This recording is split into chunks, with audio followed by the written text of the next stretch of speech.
I've been a struggling parent. I started off young at 19 years old, so I wasn't ready, but I've learned to be a good mother for my daughter. There isn't a lot of time to sing right now because I do have to take care of my daughter and then work, but this time American Idol is my best bet. It means the world too.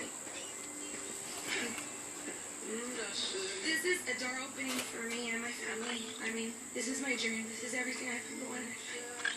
So it's coming true. I mean, I'm excited. More excited than anything in the world. So what are you gonna sing? At last. At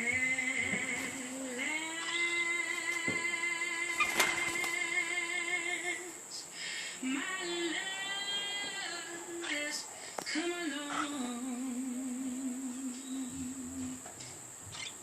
My lonely days are over. And love is like a song.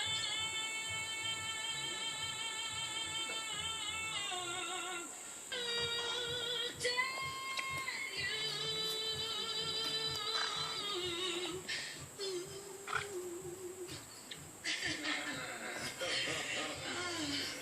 When she sings to you, what do you see? What do you feel? Emotion from the heart. It's like I tell her, sing from the inside, sing from your heart, and people will listen. You seem like a real natural performer to me. That's what I'm liking, you know what I mean? Yeah, I agree. Very strong. Big voice talent, babe. Thank you so much. If you have life in your voice, I can hear a lot of life going on, like lots of struggles and highs and lows and triumphs, and I could hear all of it, and there's a lot of empowerment that I love. Thank you so Yeah, much. it's really beautiful. It sounds so organic. It doesn't sound forced. It sounds like that's what you were born to do. Okay. 1, 2,